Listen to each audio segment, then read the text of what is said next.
Aloha, it's Jennifer Victoria Bell, and I wanted to give you a little bit of vitamin C and a little the sun's actually behind me, but whatever vitamin D I could get with permission, just to share and to unpack a little bit more about that whole undoing of the Bewitched podcast. And because it's for me, it's just a clear example of how spirituality has been hijacked.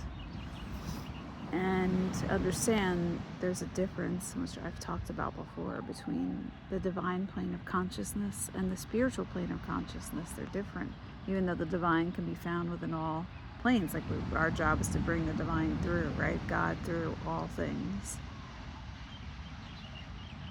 So people assume that spirituality, if it's not, one, like usually people, they may grow up with a religion, and then they reject the religion and they go into spirituality, and they think because they're speaking different language, that they're not still in religion, and the truth is that they are. So, and I've talked about this before, but that the real clear thing to me is how these women, or not just them, but a lot of people in spiritual marketplace are acting as a priest and don't realize it. And I really believe that, the realm of kind of psychic readings and all that has been infiltrated and hijacked,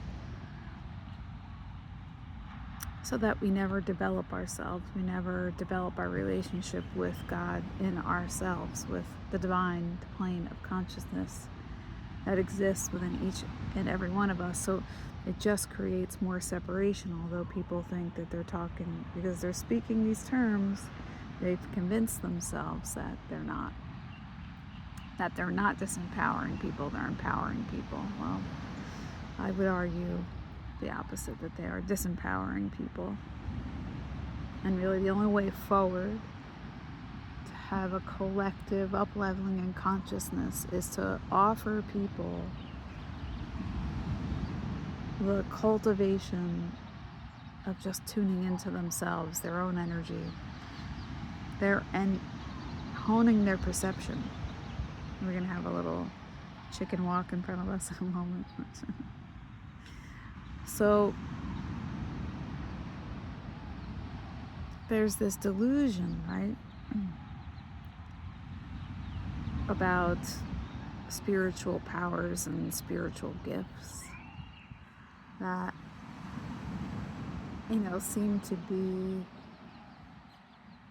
basically, they're confused because they think it comes from something outside of themselves. They think it comes from an ascended master or an angel. All those powers come from within. Now I'm going to have a guy walking in front of me, and I'm going to have to basically, let's see how close he's going to walk to me, but I really don't want to film him, so I'll put the view this way, which is a whole bunch of beautiful plants and foliage. Yeah, okay. Now he's gone. So,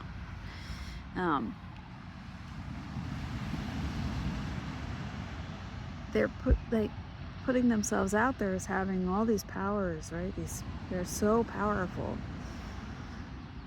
and over and over again saying this, talking about their power instead of talking about how they empower others, how they help others. They're always putting themselves in this position of kind of knowing more, being able to see more, having more power than, even though they're not really saying it directly. It's this strange thing that happens, and it's kind of like compare and despair, like on the path of trying to figure out who you are. Like sometimes we do comparison for context to try to figure out who we are and what we can do, but that never serves. You really have to go internally. You have to go within yourself. And you have to do it with Creator, right? Like Creator, Source, Divine, God, just whatever word you want to use for that which exists already inside of you. It's already there. We're just in a process of uncovering things, right? So, and now someone else is coming, so we're having an interesting morning. I thought I might be able to be on my own, but we got more visitors, so.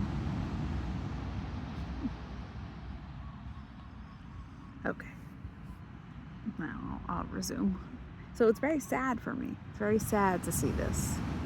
And it's sad to see, it's like they don't, not just these women, but a lot of them, and not just women, it's all about spiritual materialism, like how much spirit you have, how much power you have, how many gifts you have, how much you can do, instead of it being about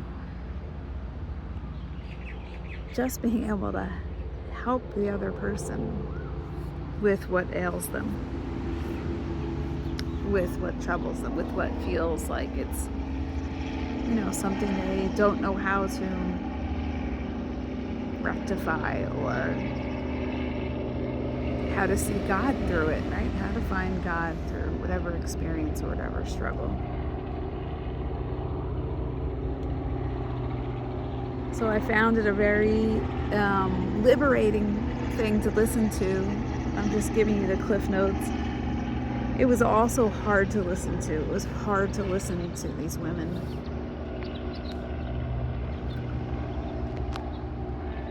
It was difficult to listen to the delusion, the delulu going on there, because it's sad. It's just sad for me. And I don't want to operate that way, and I do my best to not, I got sucked into it, and I have my own story and my own experience, and that's how I landed on Kauai. So there was a great benefit to that, to working with someone who was delusional as well. In my next video, I'll go into that story more.